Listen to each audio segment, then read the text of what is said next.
करीब 80 साल का एक बुजुर्ग आदमी अपने बेटे बहू से कुछ लाख रुपए की मांग करता है। कहता है कि बेटा, मुझे इतने लाख रुपए की सख्त जरूरत है, क्या तुम मुझे इतने लाख रुपए दे दोगे? बहू ने यह बात सुनी और सुनने के बाद बड़ा अटपटा सा महसूस हुआ। अपने पति से पूछती है कि तुम्हारे पापा ने दरअसल मुझसे इतने लाख रुपए मांगे हैं, मुझे क्या करना चाहिए? तो बेटे ने जैसे यह बात सुनी थोड़ा अजीब लगता है, गुस्सा आता है। कहते हैं कि अगर पापा ने तुमसे इतने लाख रुपए मांगे हैं तो इसमें हर्ज है, दे दो। अगर तुम्हारे पास है और नहीं है तो मैं दे देता हूँ। पत्नी कहती है नहीं, मेरे पास पैसे हैं। लेकिन मैं ये जानना चाह रही थी कि पापा ने जो आज तक कभी पैसे नहीं मांगे, अचानक से पैसे कैसे मांग रहे हैं, और वो भी इतने लाख रुपए में ससुर के हाथ में दे देती है। वक्त गुजर जाता है, 10 या 12 दिन का समय अभी बीता ही था कि उस बुजुर्ग आदमी ने फिर से अपने बेटे से कहा कि बेटा, मुझे 5 लाख रुपए की सख्त ज़रूरत है, क्या तुम मुझे 5 लाख रुपए दे दोगे? तो यह बात सुनने के बाद बेटा अपने बाप से कहता है कि पापा, तुम्हें पैसे की कहाँ ज़रूरत आ पड़ी है? तभी बाप को गुस्सा आता है और कहता है कि इतने साल में तुम पर इतने मतलब रुपए खर्च कर रहा हूँ, करोड़ों रुपए मैंने तुम पर खर्च कर दिए, कभी मैंने आज तक तुमसे एक सवाल नहीं पूछा कि तुम्हें पैसे की कहाँ ज़रूरत है। आज मुझे 5 लाख रुपए की ज़रूरत आ पड़ी तो तुम मुझे पूछते हो कि तुम्हें कहाँ ज़रूरत आ पड़ी है। तो बेटे ने जब इतनी सारी बातें सुनी, बेटा कहता है कि अपने पिता से कि आप बिल्कुल परेशान मत होइए, मैं आपको 5 लाख रुपए तुरंत देता हूँ, तत्काल देता हूँ। बेटे ने 5 लाख रुपए का इंतजाम किया और अपने पिता के हाथ में दे दिया। उसके बाद पिता ने अपना काम करना, जो काम करना था वह काम करना शुरू कर दिया। इसी बीच में बेटे के दिमाग में एक सवाल गूंज रहा था कि जिसके बाप के पास करोड़ों रुपए की संपत्ति हो, जिसके खाते में करोड़ों रुपए हो, आखिरकार उससे पहले इतने लाख, फिर 5 लाख की जरूरत क्यों आ पड़ी? इसी हिसाब से बेटे ने अपने सतर से इन्वेस्टिगेशन करना शुरू कर दिया, जांच करना शुरू किया कि आखिरकार पिता को पैसे की जरूरत कहाँ पड़ी है। तो पता चलता है कि उसे 80 साल के बुजुर्ग आदमी के संपर्क में एक दो नहीं 4 लड़कियां आ रही थी। साथ ही पिछले 21 महीने में उसके साथ पिता ने इतने बार में 734 बार में 8 करोड़ 70 लाख रुपए जो रकम है वो ट्रांसफर कर दी, इधर उधर से भेज दी है। जैसे ही बेटे ने यह बात की पड़ताल की तो उसके पैरों तले जमीन खिसक जाती है और यह बात उसके सामने अपने पिता से कही कि तुम्हारे साथ कुछ बड़ा घोटाला हुआ है, घायल हुआ है, घपला हुआ है। तो पिता भी पैरों के तले जमीन खिसक जाती है। तुरंत ही तत्काल प्रभाव से उन्हें हॉस्पिटल में भर्ती कराना पड़ता है, फिर उनका इलाज शुरू हो जाता है। आगे जो होता है वह वाकई में अपने आप में सोचने के लिए काफ़ी मजबूर करता है, हैरान करता है। आदाब, नमस्कार, सत श्री अकाल, मैं आपका भाई कैलाश कुमार। आज की जो सच्ची घटना आपको सुनाने जा रहा हूँ, ये बताने जा रहा हूँ, ये बिल्कुल सच्ची घटना है। महाराष्ट्र प्रदेश राजधानी मध्य मुंबई की। दरअसल अप्रैल 2023 की ये बात है। 78 साल का एक व्यक्ति जो अपने काम में, अपने धंधे से, अपने बिजनेस से, अपने व्यापार से बिल्कुल आराम से था। पत्नी उसकी ख़त्म हो चुकी है, यानी कि उसका पत्नी है नहीं है, बेटा है और बेटे की बहू है। ज़िंदगी बहुत अच्छे से गुजर रही थी और अक्सर उसका जो वक्त गुजर रहा था वो मोबाइल के अलग अलग सोशल मीडिया के पन्ने पटकर वक्त गुजर रहा था।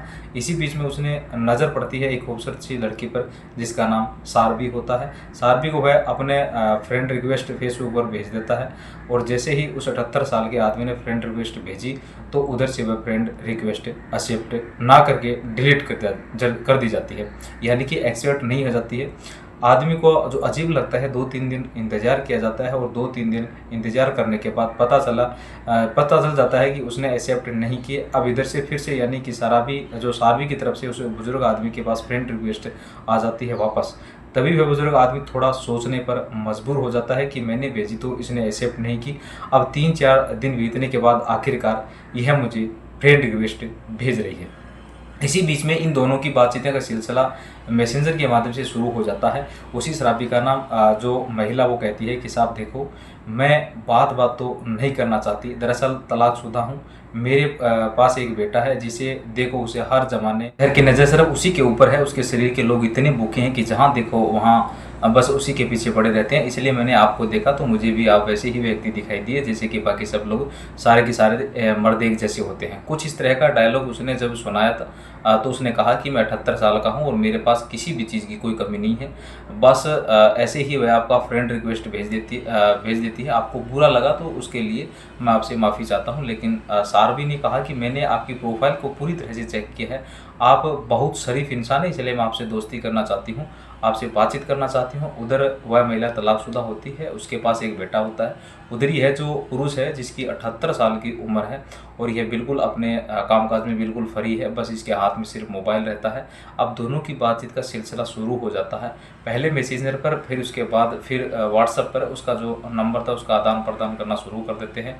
दिन हो या रात हो, वो दोनों एक दूसरे से बातचीत करना शुरू कर देते हैं। अब तक इस बुजुर्ग आदमी की ज़िंदगी में जो अकेलापन था, खालीपन था, वो दूर हो चुका था।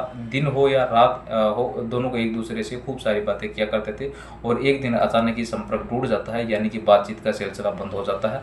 और जैसे ही बातचीत का सिलसिला बंद हो जाता है तो वो बुजुर्ग आदमी उस महिला से बात करने के लिए बहुत ज़्यादा खतरनाक उतावला हो जाता है।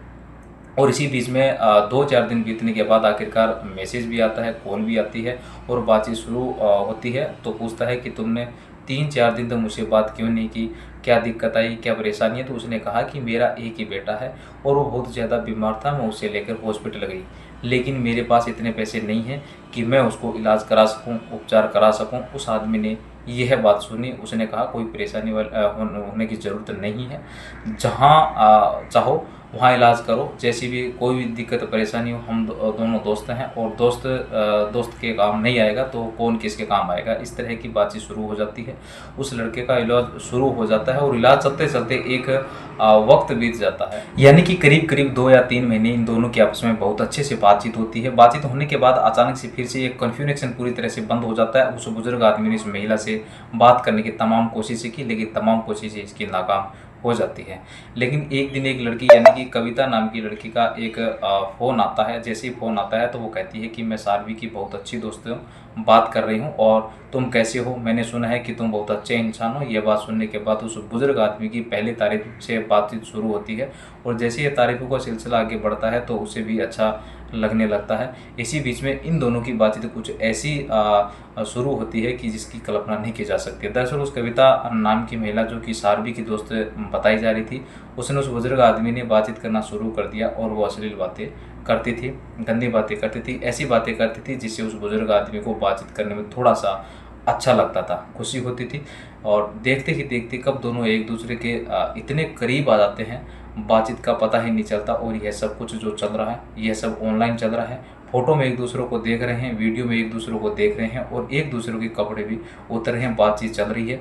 यह सिलसिला जब महीनों तक चलता रहता है तो इसी बीच में इस कविता नाम की महिला ने उस बुजुर्ग आदमी को, ऐसी कोई जगह नहीं होगी, चाहे वो बेडरूम हो या फिर बाथरूम हो, जहाँ पर उस बुजुर्ग आदमी ने न्यूड फ़ोटो, न्यूड वीडियो जो भी हो उसके मोबाइल में अपने कैप्चर कर ना ली हो। अब इसके बाद उसने, कविता नाम की इस महिला ने इस आदमी को ब्लैकमेल करना शुरू कर दिया। उसने कहा कि मुझे इतने तुमसे पैसों की ज़रूरत है और पैसे की वह डिमांड करने लगती है। आखिरकार जैसे जैसे कहा जा रहा था वैसे वैसे वो करता चला जाता है। अप्रैल 2023 से ये कहानी शुरू होती है और नवंबर 2023 आ जाता है। फिर अगला साल 2024 की कहानी शुरू हो जाती है। अब जैसे जैसे वक्त आगे बढ़ रहा था वैसे वैसे कविता की लगातार डिमांड बढ़ रही थी और कविता भी एक दिन अचानक से अपना कम्युनिकेशन पूरी तरह से बंद कर दिया। एक दिन की बात है, दिनाज नाम की एक महिला होती है, इंटरनेशनल कॉल करती है और इंटरनेशनल कॉल करने के बाद वह कहती है कि मैं साध्वी की छोटी बहन बात कर रही हूँ और साध्वी ने मुझे आपसे बात करने के लिए बोला है। आपको लगता है कि मैं अगर आपकी उसकी बहन नहीं हूँ तो यह व्हाट्सएप की जो चैट है, जो आपसे बातचीत की है, वो आप देख सकते हो। जैसे यह बात सुनी तो उस बुजुर्ग आदमी को उतना अच्छा लगा कि बहुत दिन की बात आखिरकार साध्वी की खबर मिली गई है। तो साध्वी के बारे में बातचीत करने लगता है तो लड़की उधर से रोने लगती है, रोते रोते कहानी सुनाती है और कहती है कि उसका जो बच्चा बहुत ज़्यादा बीमार था वो तो ठीक हो जाता है, लेकिन अब साध्वी बहुत ज़्यादा बीमार है, उसको हमने हॉस्पिटलाइज किया हुआ है, उसका इलाज चल रहा है और इलाज के लिए कुछ पैसे कुछ पैसों की ज़रूरत है। अगर पैसे आप मदद कर सकते हो तो आप मदद कर दीजिए। अब दिनाज नाम की महिला ने साध्वी के लिए, जो उसकी छोटी बहन बात कर रही थी, मदद मांगने लगती है। आखिरकार उस बुजुर्ग आदमी को उस तरह दया आती है, क्योंकि कई महीने तक इन दोनों की दोस्ती बहुत अच्छी रही थी और साफ़ सुथरी दोस्ती रही थी, वैसे नहीं रही थी जैसे क्या कविता के साथ हो जाती है। जैसे क्या कविता ने गलत किया था वैसा कुछ नहीं था। अब दिनाज ने इलाज के लिए पैसे मांगे तो उस बुजुर्ग आदमी ने इलाज के नाम पर पैसे देने शुरू कर दिए और वह लगातार जैसे जैसे डिमांड आ रही थी वैसे वैसे डिमांड पूरी करना शुरू कर देते हैं। लेकिन कुछ दिन के बाद ये खबर दिनाज देती है कि साध्वी अब दुनिया में नहीं रही, वो मर चुकी है और उसके मरने की बाकायदा फ़ोटो, ये सब चीज़ें वो दे दी जाती है, तसल्ली दे दी जाती है। कुल मिलाकर आगे फिर से वक्त आगे बढ़ने लगता है और एक लड़की और चौथे नंबर पर आती है, इसका नाम जैस्मिन होता है। जैस्मिन ने भी बातें करना शुरू कर दिया। जैस्मिन शुरू से ही इतनी उतावली थी कि बहुत कम समय में उस बुजुर्ग को बिल्कुल पूरी तरह से अपने जाल में फंसाने की कोशिश कर रही थी और उसे सफलता भी मिल जाती है। आखिरकार बातचीत का सिलसिला दौर शुरू होता है, उसके ब्लैकमेल करना शुरू कर देती है और यह बात बता रही थी कि मुझे कविता से तुम्हारे कुछ वीडियो मिले हैं, यदि तुमने मुझे यह सब जो मेरी डिमांड है पूरी नहीं की तो देख लेना, ये वीडियो फोटो सब कुछ सब सोशल मीडिया पर वायरल कर दिए जाएंगे। वो बुजुर्ग आदमी लगातार उजलता चला जा रहा था और उसने पता ही नहीं था कि अब तक अलग अलग बार में 4 लड़कियां उस जिंदगी में आ चुकी है और यह हर लड़की ने कोई ना कोई नई कहानी सुनाई थी। इस बार जो जैस्मिन की कहानी थी वो बहुत ज़्यादा भयानक हो जाती है और वह कहती है कि अगर तुमने मेरी मांग पूरी नहीं की तो वो अपनी जान दे देगी। और वो उसने लेटर पर लिख दिया था कि लेटर तुम्हारे नाम से लिख दिया, जो भी कुछ होगा इसके लिए तुम जिम्मेदार होंगे। वो बुजुर्ग आदमी फंसता चला जाता है और फंसते फंसते अब तक की उसकी जेब जो थी वो खाली बुरी तरह से हो चुके हैं, इसलिए उसके पास पैसे नहीं थे। उसने तमाम कोशिशें की, मेरे पास कोई पैसा नहीं है और मेरे जो भी कुछ पैसे थे वो सब कुछ दे चुका हूँ, अब खाली है मेरी तरफ जो पूरी तरह जेब, वो कहता है कि पूरी तरह से जेब खाली है। और वो कहती है कि कहीं से भी इंतजाम करो। जैस्मिन जो कहती है बस पैसे चाहिए, पहले इतने लाख का इंतजार करता है वो अपनी जो बहू से लेता है, यानी कि बेटे की बहू से, और फिर उसके बाद 5 लाख रुपए डिमांड करता है तो फिर अपने बेटे से मांगता है, बेटे से 5 लाख रुपए दे देता है। लेकिन इन लाख पर जो 5 लाख से कोई फ़ायदा नहीं होने वाला था। जैस्मिन को साफ साफ ये बता दिया जाता है कि उसके पास कोई पैसे नहीं है। जब बेटे से पैसे मांगे थे तो बेटे ने अपनी तरफ से इसकी जो इन्वेस्टिगेशन करना शुरू किया, बैंक में जाकर पता करना शुरू किया तो पता चलता है कि बाप के खाते से लगभग 8 करोड़ 70 लाख यानी 734 बार ट्रांजैक्शन होती है। और 734 बार चाहे वो जो भी ट्रांजैक्शन होती है यूपीआई के माध्यम से हो या बैंक में कोई भी एनएफटी के माध्यम से हो या अलग अलग ये बड़ी बड़ी जो ट्रांजैक्शन थी, और इस तरह से 8 करोड़ 70 लाख रुपये जब खाते से निकल जाते हैं। और जब यह और बेटे को ये पता चलता है कि 22 जुलाई को 2025 को एक नंबर है toll free number cyber crime का 1930 पे ये कॉल की जाती है और कॉल करने के बाद पूरी कहानी का पूरा वाक़या समझाया जाता है और उसके बाद नज़दीकी पुलिस स्टेशन जाया जाता है 6 अगस्त 2025 को। और यह एफआईआर दर्ज जो कर ली जाती है और जैसे ही बुजुर्ग आदमी को यह पता चलता है कि उसके साथ इतना बड़ा फिर हो चुका है 4 अलग अलग लड़कियां ने उसके साथ हमदर्दी जताकर उसके दिलों में जगह बनाकर उससे 8 करोड़ 70 लाख रुपए लूट ली हैं। तो उस बुजुर्ग आदमी को एक अहम बीमारी तो नहीं लेकिन बीमारी से कम भी नहीं है। यह जो डोमिनेशन एक जगह बीमार होती है, जैसे जैसे अलग अलग जो अल्जाइमर होता है, अल्जाइमर यानी कि भूलने की आदत होती है, इसमें याददाश्त पूरी तरह से कमज़ोर हो जाती है, भाषा की समस्या हो जाती है, सामने वाला कौन सी भाषा में बात कर रहा है वो चीज़ें दिखाई समझ में नहीं आती है, बात बात पर गुस्सा आना हो जाता है, सामाजिक मेलजोल पूरी तरह से कम कर देता है, आदमी उसे समय तारीख दिन उसे याद नहीं रहता है। कुछ तरह की बीमारी से वह बुजुर्ग आदमी पीड़ित हो जाता है और उसके बाद फिर उसका इलाज भी शुरू होता है।